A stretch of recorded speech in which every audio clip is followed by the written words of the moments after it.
შეწყალების კომისიას ახალი ხელმძღვანელი ყავს საქართველოს პრეზიდენტი გიორგი მარგველაშვილი კომისიის თავმჯდომარეს ოფიციალურად წარადგენს ჩვენ პირდაპირ ეთერში ვთავთ პრეზიდენტის სასახლეს. გამომდინარე იქედან რომ ალეკო ელისაშვილი კომისიის თავმჯდომარე მონაწილეობდა საარჩევნო პროცესში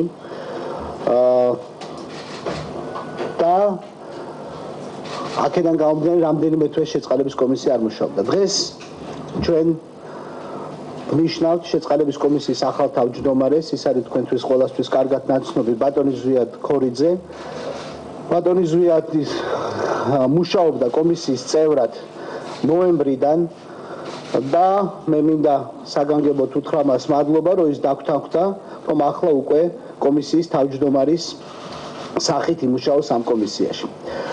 მე მინდა ხაზგასმით მადლობა უთხრა ჩვენს მეგობარს ჩვენთან ერთად ჩვენ თანამშრომლებს ალეკო ელისაშვილს, იმიტომ რომ მან ურთულესი საქმე გაწია, ურთულესი მუშაობა გაწია ამ თვეების განმავლობაში. მისი მუშაობა მართლა განსაკუთრებული იყო და შესაფასებელია და ხაზგასმელია. მე მინდა მას მადლობა უთხრა.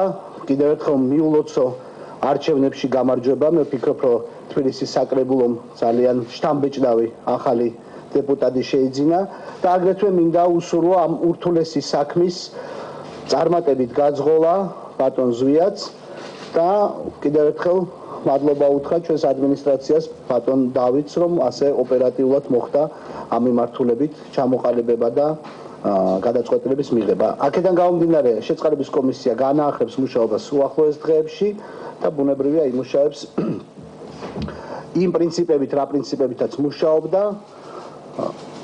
ჩვენი ძირითადი მიზანი არის შეწყალება, მობიერების გამოჩენა, ჰუმანური პრინციპების დანერგვა ჩვენს სახელმწიფოში და ჩვენ საზოგადოებაში. ახლა სიტყვას გადავაცემ ბატონ ზვიადს. დიდი მადლობა. მართლა ძალიან დიდი პატივია ჩემთვის შეწყალების კომისიის თავმჯდომარედ დამტკიცება და მინდა ამ დობისთვის დიდი მადლობა გადაუხადო საქართველოს პრეზიდენტს.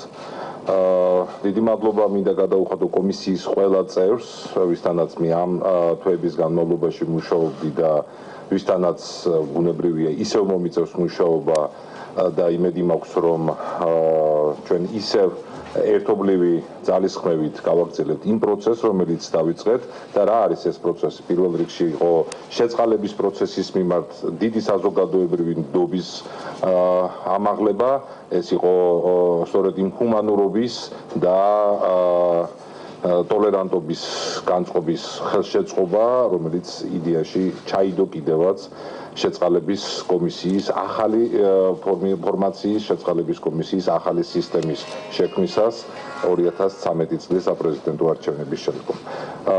ბუნებრივია, ბევრი კითხვა არის და ბევრი მოლოდინი,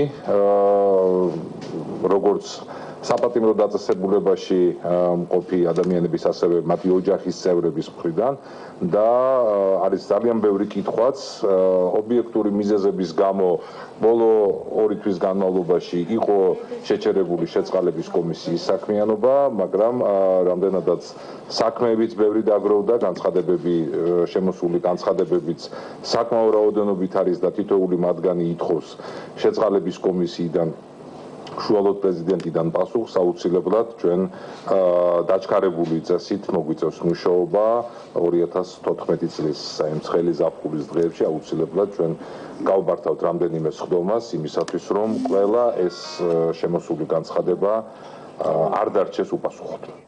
ეს იყო პირდაპირ ჩართვა პრეზიდენტის სასახლიდან შეწყალების კომისიის თავმჯდომარის პოსტზე ალეკო ელისაშვილი ზვიად ქორიძემ შეცვალა.